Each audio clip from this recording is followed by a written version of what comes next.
Hello दोस्त, welcome back to my channel Gudiya Nagin blog में आप सभी का स्वागत है। बड़ों को प्रणाम, छोटों को ढेर सारा प्यार। आशा करते होंगे आप लोग बढ़िया होंगे, स्वस्थ होंगे, मस्त होंगे और अपना खूब सारा ख्याल रख रहे होंगे। मैं भी अपना ख्याल रख रही हूँ। तो है ना दोस्त कि अगर दिन की शुरुआत एक बढ़िया सा सुविचार के साथ की जाए तो हमारा पूरा दिन बहुत ही बेहतर जाता है और बहुत ही अच्छा जाता है। तो आइए देखते हैं आज का सुविचार क्या है। दोस्तों, जब आँखों में अरमान लिया, मंजिल को अपना मान ही लिया, तो मुश्किल क्या और आसान क्या, बस ठान लिया तो ठान लिया। इसी के साथ हमारे दिन की शुरुआत हो गई है दोस्तों। सुबह के बजे हैं 5:30 और हम छत पे आए हैं टहलने के लिए और योगा करने के लिए। तो फिर मैं हालांकि टहल और योगा दोनों ही नहीं कर पाई, बाद में करूँगी क्योंकि मुझे याद आ गया कि मुझे तो गौरव सर की क्लास देखनी है। सुबह के वो 6 बजे से या पढ़ाते हैं 6 से 7 बजे तक। तो उनकी मैं क्लास देखने आ गई हूँ नीचे और मैं उनकी वो की करंट अफेयर्स पढ़ाते हैं सुबह में। और उससे स्टार्ट करने से दिन पूरा बहुत ही ज़्यादा सुबह सुबह बस वो सुन लो तो भी माइंड में एकदम दिमाग में रहता है। सुबह सुबह उठ के मतलब हमारे पास पेपर वगैरह तो नहीं आ पाता है, तो मैं सुबह उठ के इन्हीं का क्लास देख लेती हूँ। तो दुनिया की थोड़ी बहुत चीज़ों का पता चल जाता है और हम करंट अफेयर्स भी अच्छे से पढ़ लेते हैं, जो कि हमें एग्ज़ाम में आगे देना ही पड़ेगा करंट अफेयर्स। और जो भी जो तैयारी करते हैं स्टेट सुपर टेट की, वो लोग भी करंट अफेयर सुबह देख सकते हैं क्योंकि गौरव सर पढ़ाते हैं सुबह सुबह एकदम नींद खुलते ही इतना मोटिवेटेड वीडियोस भी बताते हैं और दिखाते हैं और अच्छा भी लगता है उनसे पढ़ना, क्योंकि वो इतना अच्छे से पढ़ाते हैं कि क्लियरली मतलब कोई भी चीज़ क्लियरिटी समझ में आ जाता है। तो इसके लिए मैं तो उनका क्लास प्रॉपर देखती हूँ। करंट अफेयर्स का क्लास तो हमने लिया ही, साथ ही साथ हमने पिछले संविधान को भी कवर कर लिया है। थोड़ा सा मैं देख लेती हूँ कि संविधान थोड़ा सा मुझे माइंड में रहेगा, क्योंकि उसमें मुझे बहुत ज़्यादा कन्फ्यूजन हो जाती है। तो इसके लिए फिर मैं आ गई हूँ छत पे, अब योगा करने आई हूँ। तो देखो छत बहुत गंदा पड़ा था, तो मैं सोचा कि अब इसको थोड़ा सा झाड़ू मार देती हूँ। इसके लिए मैं झाड़ू लगा रही हूँ। तो झाड़ू मार के फिर उसके बाद मैं योगा करूँगी।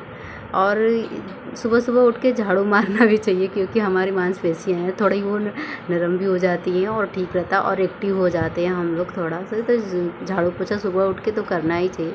पोछा नहीं लगा सकते तो झाड़ू तो मारना ही चाहिए पूरे घर में। और इसके साथ ही पॉजिटिविटी भी आती है हमारे घर के अंदर और अपने आप को एनर्जेटिक भी फील करते हैं। तो हम इसीलिए प्रॉपरली झाड़ू तो मारते ही हैं। और देखिए मैं योगा करने जा रही हूँ, तो कपालभाति मुझे आती है। हालांकि योगा वो मुझसे बहुत ही ज़्यादा मुझे उससे बेनिफिट मिलता है और मतलब बॉडी तो फिट रहती है, साथ साथ में पूरा माइंड भी सेट रहता है और अपने दिन की पूरा दिन ही बहुत ही ज़्यादा बेहतर जाता है और अच्छा जाता है और माइंड एकदम कूल रहता है। कुछ भी काम एकदम आसानी से हो जाता है फटाफट। तो इसके लिए मैं योगा तो करती ही हूँ, सूर्य नमस्कार और कपालभाति, अनुलोम विलोम इतना तो करना प्रॉपरली है। वो डेली रूटीन बनाया है कि इतना तो करना ही है। उसके बाद थोड़ा सा पढ़ाई करना है, फिर उसके बाद भी कोई काम करें तो सही रहता है, क्योंकि दिन में तो बिल्कुल टाइम ही नहीं मिलता है। और क्या करें, घर में बैठे बैठे और क्या काम ही है, तो इतना तो कर ही लेना चाहिए। खैर, खाना बनाने से तो कुछ होता नहीं है, वो तो अलग ही काम में आता है। फिर मैं अब आ गई हूँ नीचे, तो मैंने चाय वाय रखा, चाय बना लिया है। वो भी पता नहीं ऐसा लग रहा है मलाई ऊपर आ गई है, खैर लग रहा है दूध फट गया है। फटा तो नहीं है, वैसे मलाई ऐसा लग रहा है क्योंकि गाय के दूध का है ना। तो हमने चाय मतलब छान के और अपने हस्बैंड को दे दिया है और मैं अपने लिए छाना है। और मैं अपने लिए जब छानती तो मेरी बेटी भी बहुत ज़्यादा परेशान करने लगती हैं, तो उनके लिए भी मैंने थोड़ा सा छाना। फिर उन्होंने वो नमकीन दिखा रही थी, तो मैं सोचा अब चलो थोड़ा सा इनको तल कर दे ही देते हैं। तो मैं उनके लिए अभी नमकीन छान रही थी। हालांकि उनकी क्या बोलते हैं, उनकी तबीयत तो ठीक नहीं है, लेकिन वो कुछ खा नहीं रही है ना, इसके लिए मैं अब क्या करूँ, कुछ भी पेट के अंदर जाए। खैर उसे पेट की प्रॉब्लम है, लूज मोशन हो गया है और वो बहुत ज़्यादा लैट्रिन कर रही है, तो उसको हमें डॉक्टर के पास भी ले जाना है। तो अभी हमें धीरे खेलते खेलते खाएगी, तब तक मैं और भी सारा काम कर लूँगी।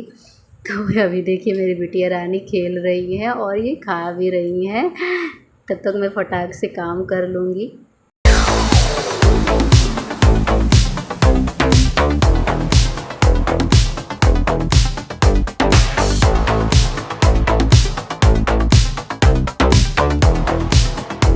मैंने जल्दी से हस्बैंड का टिफ़िन तैयार कर लिया और फिर मैं देखा जब घर तो बहुत ही ज़्यादा गंदा हो गया है, तो फिर मैं उसको भी क्लीन जल्दी से किया। क्लीनिंग कर लेंगे तो फिर मैं अपने बेटी को अब ले जाएंगे हॉस्पिटल। तो मैं जल्दी से अब झाड़ू मार लेती हूँ नीचे का भी, और पोछा तो खैर नहीं लगा पाऊँगी क्योंकि मुझे हॉस्पिटल जाना है। और मैं जल्दी से उनका अब लंच पैक कर रही हूँ। तो मैं आज अपनी बेटी का फेवरेट चीज़ बनाई हूँ, क्योंकि आजकल ना जो उसे पसंद आता है उसे ही मैं इसीलिए बनाती हूँ। तो उसे आलू की भाजी बहुत ज़्यादा पसंद है, तो वो दूध भी नहीं पी रही है, कुछ भी खा पी नहीं रही है, तो इसके लिए मैं आलू की भाजी बनाई थी उसी के पसंद का। तो मैं इनको टिफ़िन में आलू का भाजी और थोड़ा सा मैं खीरा रखी थी, क्योंकि उसे पूरा दिन खीरा खाना चाहिए। पूरे दिन हाइड्रेट रहता है इंसान और अच्छा भी रहता है, पानी की कमी नहीं होती है और एक तरह से बढ़िया भी है। तो मैं उसको रिद्धि के लिए मंगाई थी, तो मैं सोचा इनको भी दे देती हूँ टिफ़िन में। और मैं फिर और पराठे रख दिया थोड़ा सा, और मैं इनका टिफ़िन पैक कर दी। टिफ़िन पैक करके दे दिया अपने हस्बैंड को, और वो जा रहे हैं ऑफिस। मतलब जा ही रहे थे, गिरा। अब मैं फिर उसके बाद कुछ देर तक गए वो, फिर उसके बाद हमने फ़ोन करके बुला लिया उनको, क्योंकि मेरे को पता ही नहीं था हॉस्पिटल किधर है, और बेटी रानी का तबीयत भी ज़्यादा ख़राब हो गया, तो इसीलिए मैं उनको फ़ोन करके फिर वापस बुलाई और वो फिर लेके गए हॉस्पिटल। तो फिर फाइनली हम लोग हॉस्पिटल में आ ही गए हैं, और अब रिद्धि का नंबर लगा है, तो वो गए हैं नंबर लगाने के लिए। फिर हम लोग दवा लेंगे, फिर दवा लेके हम लोग घर आ गए। फिर शाम थोड़ा सा आराम किया, फिर शाम को मैंने बनाया फूल गोभी का सब्ज़ी, तो उसको मैं भून रही हूँ। और देखिए मैं भूनने के बाद मैं सब्ज़ी अपना बन के तैयार हो गया है। मैं थोड़ा सा रोटी बनाऊँगी, ज़्यादा कुछ नहीं, क्योंकि बहुत ज़्यादा थकान हो जाती है। ये इसका तबीयत ख़राब रहता है, तो मेरा भी माइंड कुछ काम नहीं करता है, क्या करें क्या नहीं करें। तो इसीलिए मैं नॉर्मली खाना बना रही हूँ आजकल, तो इसीलिए और वीडियो भी शूट नहीं कर पा रही हूँ ज़्यादा। इसी की वजह से बहुत ज़्यादा प्रॉब्लम आ रहा है। मैं टाइम पे वीडियो भी नहीं बना पा रही, एडिट कर पा रही हूँ, बन भी जाता है तो भी एडिट नहीं हो पाता है। तो आप लोग प्लीज़ सपोर्ट कीजिएगा कि मैं और प्रे कीजिएगा कि मेरी बेटी जल्दी से ठीक हो जाए और मैं टाइम पे वीडियो बनाऊँ और वीडियो शूट करूँ, और आप लोगों तक पहुंचाऊं अपना डेली रूटीन। और आप लोग प्लीज़ बताइएगा कमेंट में कैसा लगा, और अच्छा लगा तो लाइक सब्सक्राइब ज़रूर कीजिएगा। और तब तक के लिए शुभ रात्रि, bye bye, thanks for watching.